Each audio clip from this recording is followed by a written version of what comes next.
All right, this is Kip, Gator Track Adventures. Going to take y'all on a little swamp tour today. But I did want to go take some runs through the duck ponds and check it out for alligators, smash the little trails, and get ready for the season. I think it opens the 26th, the last Wednesday in August. So we're just going to go ahead and do that and get some good footage in.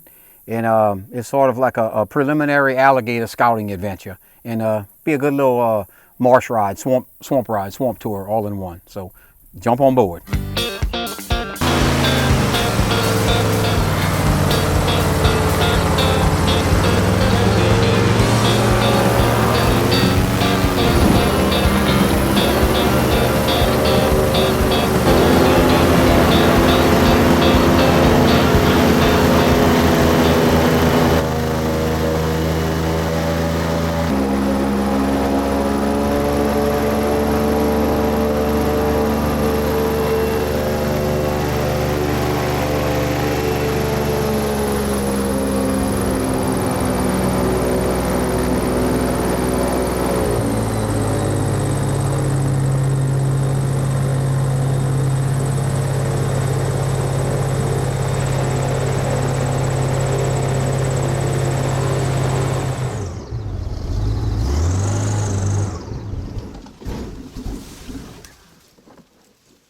Tell me. Yeah, because I'm sure it's ground.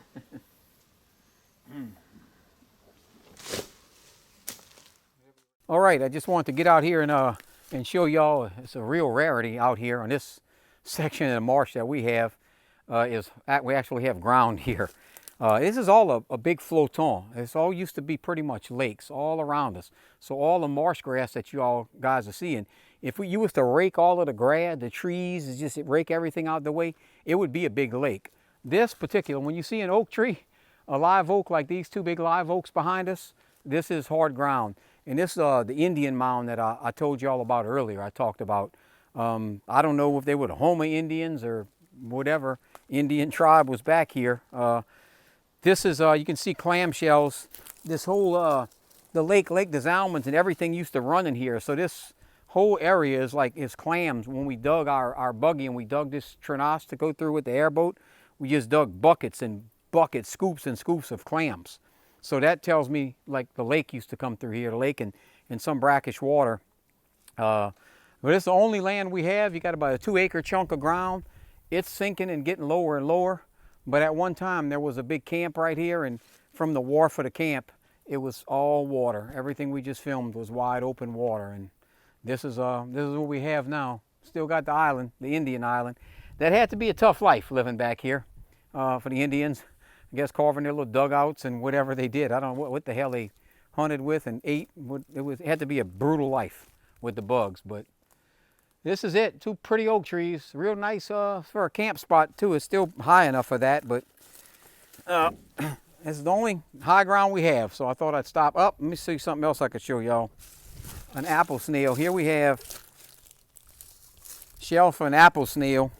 I just showed y'all the invasive giant Salvania.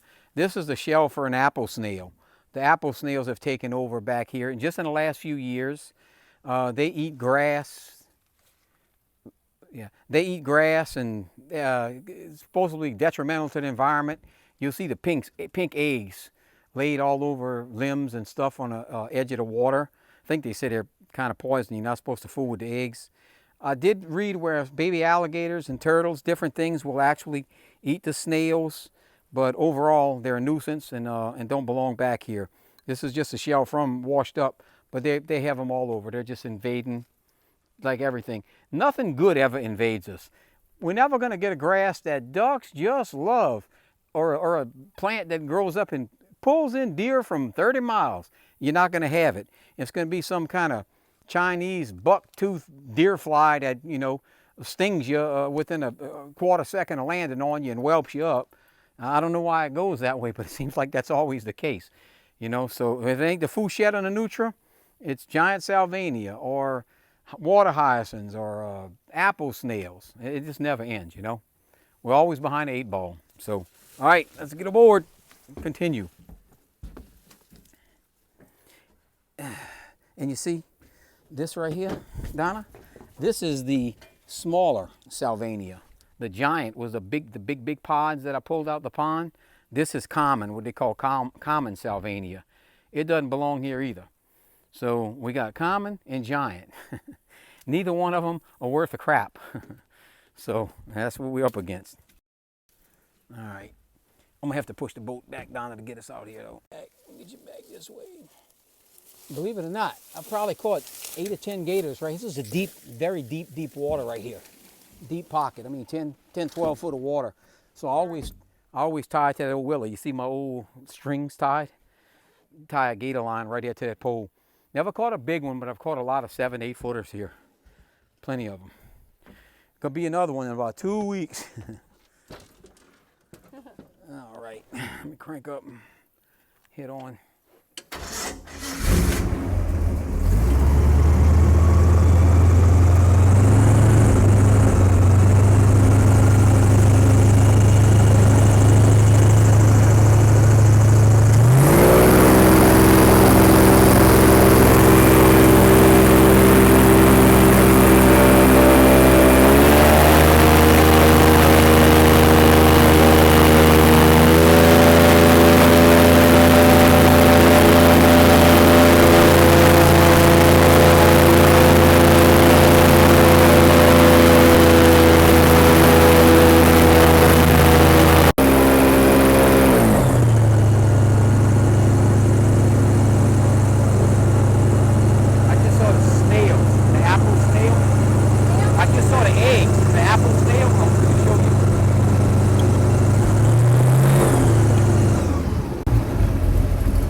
I didn't want to do all that. I wasn't looking to do all of that. That's a dangerous tree. You smack that tree hard enough, it could fall on you. Like people get killed. There's an apple snail back here, but I don't believe I could get to the eggs. I was going to show the eggs, you know. You see them on that grass back there? The pink, see that pink row of eggs in that cut grass? That little pink looks like a lipstick? Yeah. That's the apple snail, the eggs. Are you serious? Yes, yes.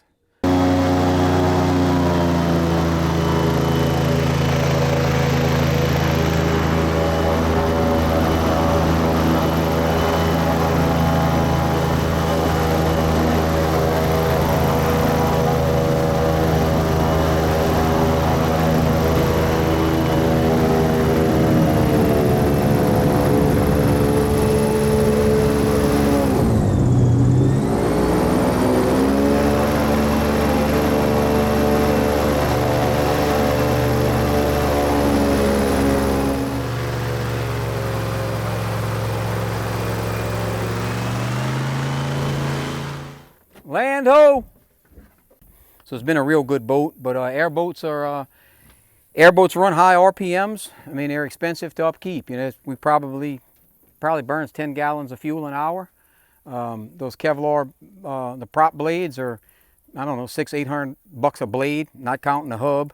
So it's expensive. If you see a guy with an airboat, like I said, you know, you feel sorry for him because he's spending some money. There's no ands, ifs, or buts about it. But nothing else will get you where they can get you outside of a drone or a helicopter. So as long as I could breathe and ride back here, I'm going to have an airboat and a four-wheeler. But I'd give up my four-wheeler before I give up my airboat. So that's going to conclude our ride for the day. Hopefully y'all will join us again. Me and my cameraman lady here, Donna, we'll get y'all some more clips together. We'll be doing the gator seasons coming up real soon. And we're going to do the ABCs of gator hunting. I mean, from cutting the bamboo pole to the knot I tie on a hook to, you know, why I place a pole here that I do, and just the ins and outs, but the mundane, the part that if you'd really just have a hankling or whatever you call that, to go out and do it.